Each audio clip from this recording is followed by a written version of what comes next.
Nenek datang ke Banda itu, lanjut itu tertahulah dia waktu itu dia dapat dicolek di Surabaya, langsung ikut. Langsung ikut tuh dia kumpul di Tanjung Priuk, di Tanjung Priuk di Surabaya sana, dengan teman-teman. Habis itu berangkat dengan ke motor laut itu, dengan pakai layar. Antara ambung sana, sambung sampai antoman pikiran menangis. Bukan dia sendiri menangis, banyak orang yang menangis. Mama Rubina di atas menangis lagi. Di atas dia bilang, beta tak bisa makan, tinggal menangis saja ingat beta pun mama. Terus langsung turun di ambung-ambung Kumber sana. Dapat peluang di Kumber, terus Belanda itu ambil untuk kerja naik pala, urus pala. Ada yang di Lontor, ada yang di Selamun, ada di sekeliling ke negeri-negeri itu satu Banda ini. Biar sedikit-sedikit dapat. Itu kampung-kampungnya. Dorang kalau pagi hari dong cari pala. Pulang dari pala memasak, terus angkat ke kiri cari kenari. Pulang sore. Awal sejarah kepemilikan perkebunan pala dari keluarga Van den Broeke berkembang ya. Jadi diawali di Pulau Ai duluan. Sedangkan masuk ke Banda Besar itu sudah masuk ke abad ke-18-an ya. Perkebunan Kleinwaling namanya. Nah, itu yang duluan dibangun, terus dilanjutkan oleh Martha Van den Broeke dan Christine Van den Broeke. Itu juga perempuan juga punya hak untuk memiliki ya.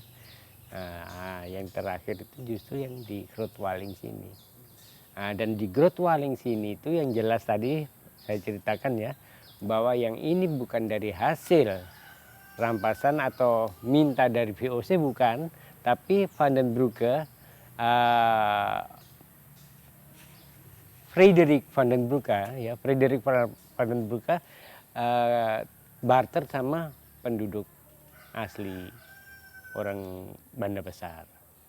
Ya, nah, mulai dari situ akhirnya menjadi semacam saudara dan semuanya ini diberikan hak kepada Frederik Van den Broeke untuk kembali mengelola kebun ini. Sebelum Indonesia merdeka ya, itu memang di sini dari kakek saya itu ada nikah juga ya sama orang yang turunan dari Jawa, yang tadinya memang dijadikan kuli kontrak untuk datang ke Pulau Banda ini ya. Nah, itu kakek saya ada nikah dengan mereka, jadi terjaganya sampai di situ ya. Karena mereka bukan orang asing ya, misalnya orang Eropa ya. Jadi mereka orang Indonesia atau orang pribumi. Jadi bisa terjaganya sampai di situ. Sebab di sini itu kan perek ada 36 perek ya.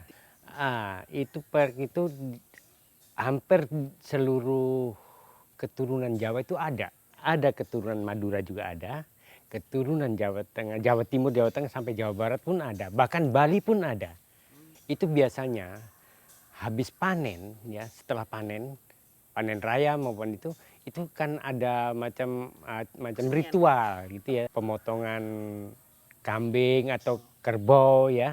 Nah, terus ada acara-acara khusus untuk menghibur para pekerja ini.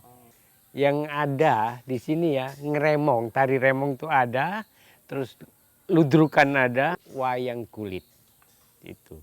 Satu contoh yang ada di sini dulu, di atas ruangan ini ada satu ruangan khusus, itu khusus untuk menyimpan peti wayang dan alat-alat musiknya ya, termasuk gamelan-gamelan, itu lengkap ada.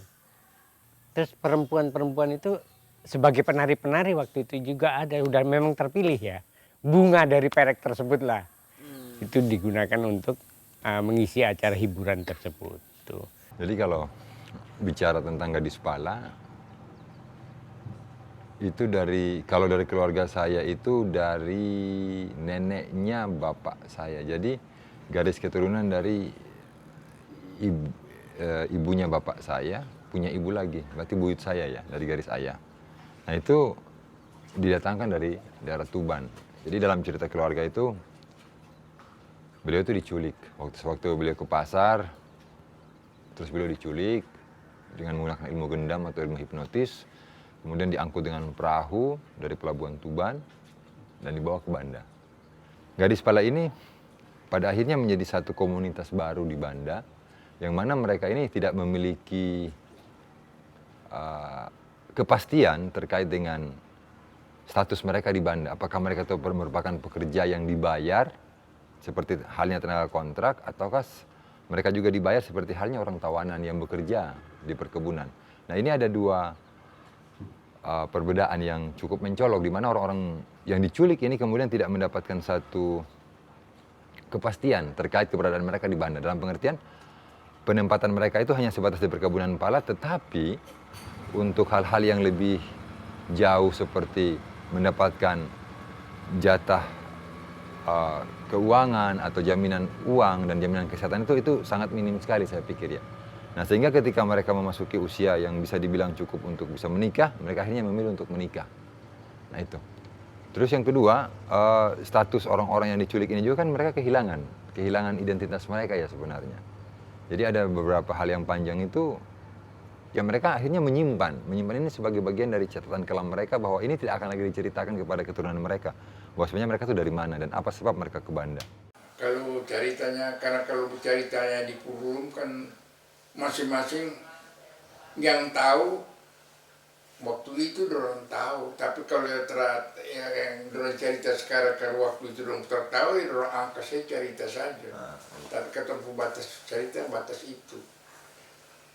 Setahunya keturang itu, yang tinggal tuh sampai aman, sampai Belanda, sampai Jepang itu, aman Jepang, Bapak Nasi itu yang masih pertahankan. Tapi ada satu dua rumah lah ada, bawah. Dulu kampung karena orang Perek yang tinggal di luar Perek, tinggal ada tempat-tempat tuh, Wakora, Gunung Tanah Merah, kan masing-masing tempat tuh ada Belanda taruh, tapi orang-orang turutnya menjaga pala.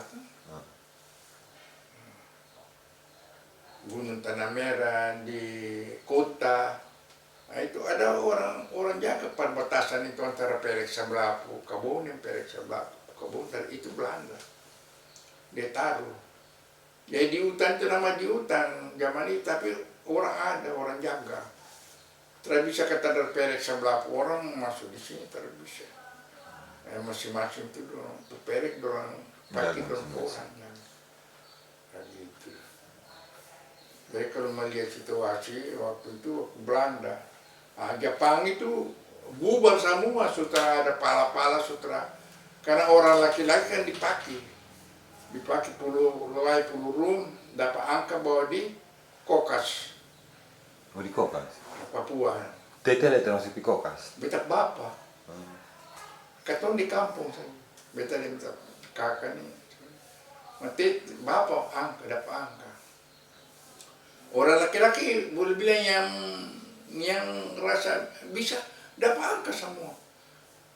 Sisa orang yang sudah tua atau orang yang masih ada muda tapi tidak mau taking tuh, karena itu kan ada macam ada orang-orang yang cari begitu tuh, cari di karyawan itu berangka ratusan bawa di perahu, pakai perahu pelurung saya dua antar di Nera dan Nera baru terus di Papua.